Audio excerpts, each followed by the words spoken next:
Para saudara dan saudari yang Tuhan cintai, selamat pagi dan selamat bertemu lagi dalam renungan harian dari Paroki Santo Petrus dan Paulus Argapura, edisi hari Rabu, tanggal 28 Desember 2022. Hari ini Gereja Semesta merayakan Pesta Kanak-kanak Suci. Mengawali hari yang baru ini, kita hendak mendengar dan merenungkan sabda Tuhan. Marilah sebelum kita mendengar dan merenungkan sabda Tuhan, kita berdoa.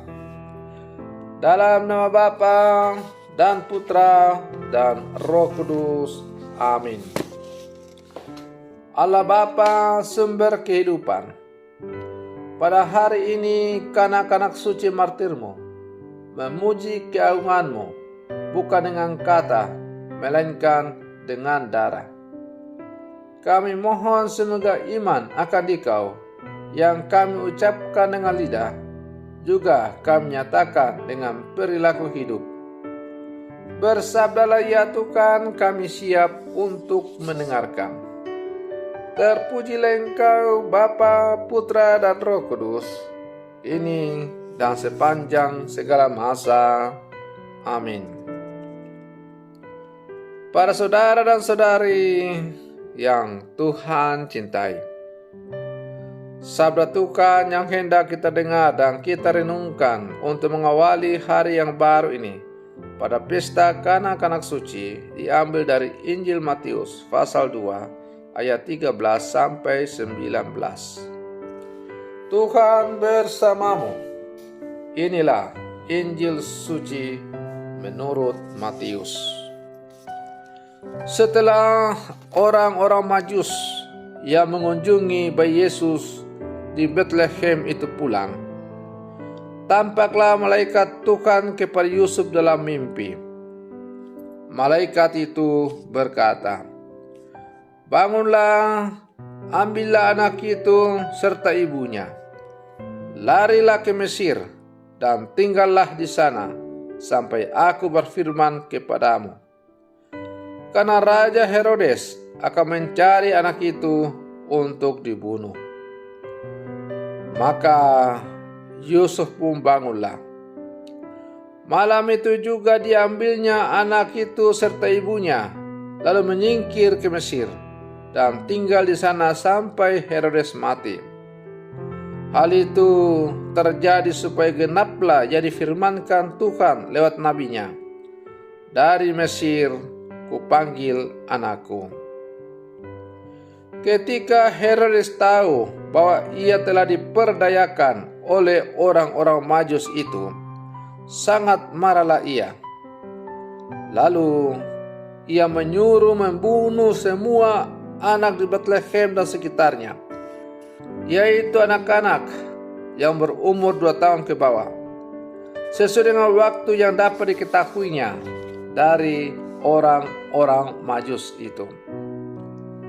Dengan demikian genaplah firman yang disampaikan oleh Nabi Yeremia. Terdengarlah suara di Rama, tangis dan ratap yang amat memilukan. Rahel menangisi anak-anaknya, dan ia tidak mau dihibur, sebab mereka tidak ada lagi. Demikianlah sabda Tuhan. Para saudara dan saudari yang Tuhan cintai, hari ini Gereja Semesta merayakan Pesta Kanak-kanak Suci. Rencana Tuhan dalam kehidupan manusia begitu luar biasa. Banyak peristiwa yang menurut nalar tidak mungkin, namun karena kita mengimani kehendak dari Allah, maka menjadi mungkin. Dengan demikian tepatlah sabda Tuhan yang mengatakan, tidak ada yang mustahil bagi orang yang sungguh beriman. Rencana dan kehendak Tuhan jauh di atas perhitungan kita manusia. Persis dengan kisah orang Majus di sini dan juga Yusuf. Karena mereka mendengarkan kehendak Allah, maka kanak-kanak Yesus yang baru dilahirkan terselamatkan dari ancaman dan pembunuhan Herodes. Para saudara dan saudari yang Tuhan cintai, dalam kondisi karena terancam oleh Herodes yang juga berniat membunuh Yesus, orang-orang Majus dalam perjalanan pulang tidak mau mengikuti kehendak Herodes, melainkan kehendak Allah. Tidak kembalinya orang Majus kepada Herodes tidak menyurutkannya untuk mencari Yesus. Karena kejahatannya dan untuk mencapai tujuannya, maka Herodes membunuh semua anak di bawah 2 tahun. Dalam situasi ini pula, Yusuf segera menaati kehendak Allah dan membawa Yesus ke Mesir. Keselamatan terjadi karena Yusuf mendengarkan kehendak Allah. Para saudara dan saudari yang Tuhan cintai, sebagai murid-murid Yesus yang hidup zaman sekarang, kehidupan kita semua senantiasa diselimuti oleh aneka masalah dan persoalan yang memang menjadi bagian dari proses keselamatan. Rintangan hidup dalam aneka model dan bentuk bisa juga menggoncangkan kemanusiaan kita untuk tidak percaya kepada kehendak Allah. Dari pengalaman orang-orang Majus yang adalah cerdik pandai dan meniru Santo Yusuf yang rendah hati, kita belajar untuk percaya kepada Allah. Keselamatan dari Allah terjadi karena kita percaya dan melakukan apa yang Allah kehendaki. Iman yang diwujudkan dalam perbuatan itulah jalan menuju keselamatan dan kekudusan. Para saudara dan saudari yang Tuhan cintai, oleh karena itu, sebagai orang-orang yang percaya yang hidup di zaman sekarang, kita hendaknya selalu menyadari dan merenungkan bahwa sebagai orang percaya lebih baik mengorbankan kehidupan daripada harus kehilangan relasi yang intim dengan Allah.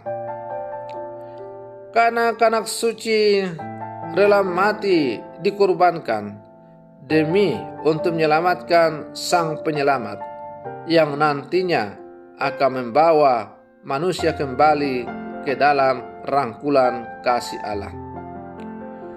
Maka kita diajak supaya dalam seluruh kehidupan kita juga menyelamatkan Sang Penyelamat dengan selalu menghidupi apa yang Ia ajarkan. Karena kalau kita selalu menghidupi apa yang diajarkan, maka Sang Penyelamat itu akan hidup dalam seluruh kehidupan kita dan Ia mewarnai kehidupan kita. Sebaliknya, bila mana kita tidak mau mengikuti kehendak Allah, maka sudah barang tentu Sang Juru Selamat akan mati dalam kehidupan kita. Kenapa? Karena kita tidak menjadikan Dia sebagai satu-satunya pegangan dalam seluruh kehidupan kita. Maka marilah masih dalam suasana sukacita Natal, kita merayakan dengan penuh sukacita Allah yang menjelma menjadi manusia. Kita semakin menghayati dan menjadikan Kristus sebagai pusat kehidupan kita. kita harus menjadikan hati kita, keluarga kita, kombas kita, paroki kita sebagai palungan yang siap untuk menjadi tempat kelahiran Yesus. Dan karena Yesus lahir dalam palungan-palungan kita, maka kita siap untuk bersaksi tentang Dia. Semoga permenungan saya untuk mengawali hari yang baru ini semakin menghantar kita untuk menjadi murid-murid Yesus yang sejati di zaman sekarang. Semoga demikian. Selamat pagi. Tuhan Yesus memberkati.